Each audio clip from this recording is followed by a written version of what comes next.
what prompted you to write a book about the development of the V-22 Osprey?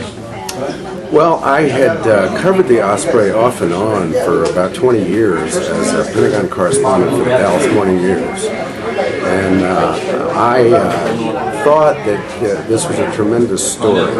You know, the Marines spent more time, money, and lives developing the Osprey than any other piece of equipment they've ever bought. 25 years, $22 billion, and 30 people killed in crashes during development before they got it into service in Iraq in 2007. So I thought that was worth a book to start with. But you know, when I started the book, the question I wanted to answer was why?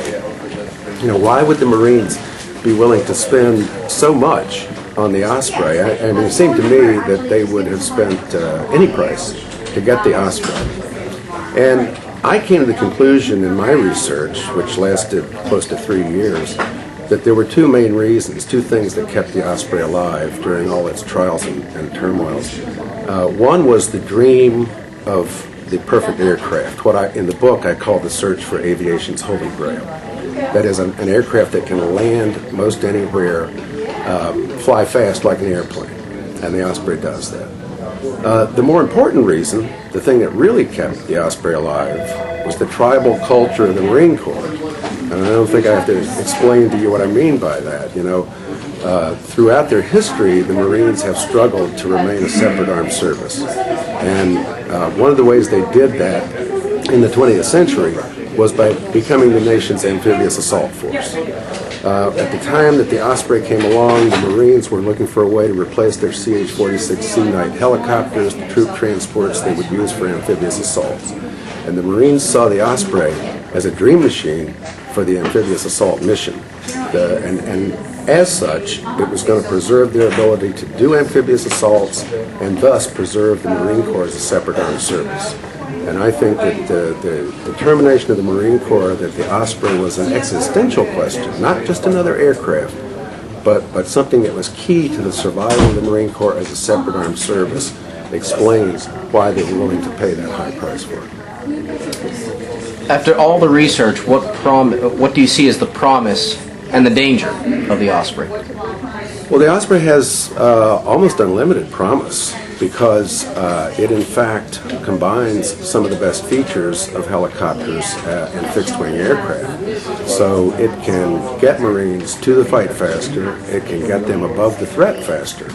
You know, I flew in Iraq during the first deployment, and it was very nice when the Osprey took off to know that very quickly you were going to get up to 8,000 to 10,000 feet above the potential threat from AK-47s and RPGs.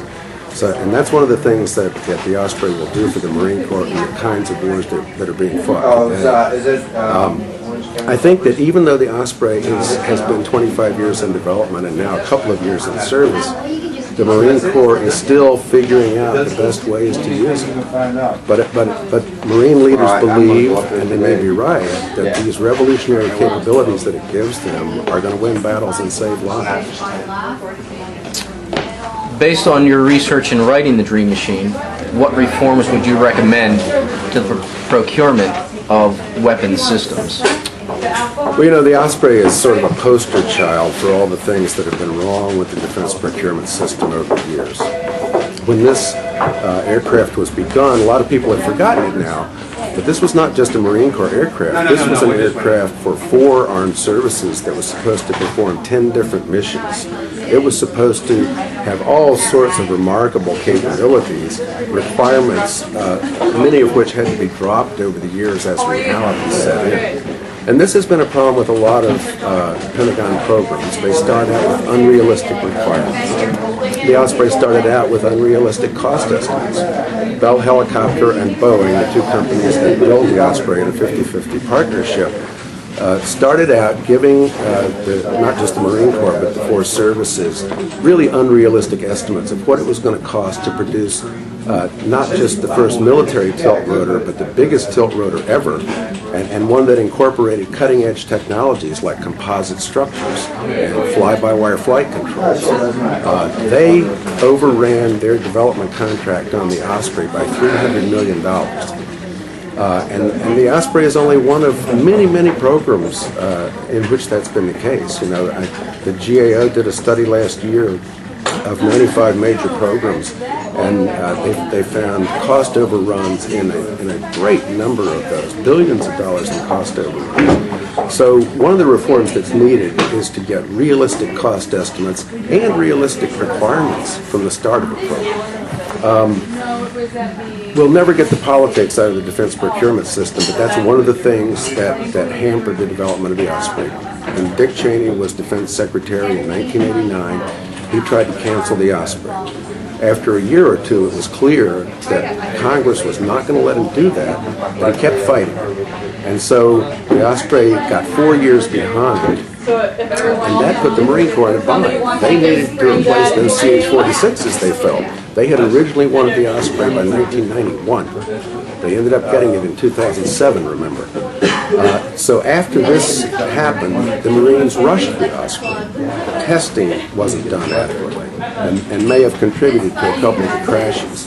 So realistic requirements, realistic cost estimates, somehow finding a way to insulate programs from politics once they get started, and then doing it right instead of in a hurry. One final question for you today. Yeah. Who is the hero of your book? Well, you know, in my book I write about a couple of people who are representative of those who were true believers in the tilt rotor. One is Dick Spivey, who was a marketer for Bell Helicopter, who really sold the idea with missionary zeal. He was one of the people who was responsible for the Marine Corps getting interested in the Osprey. He was one of the people who kept it alive once it got in political trouble. Another who was just representative is Colonel Paul Rock, who's now the commander of VMMT 204, the Osprey Training Squadron at New River Marine Corps Air Station. He led the squadron that took the Osprey to Iraq.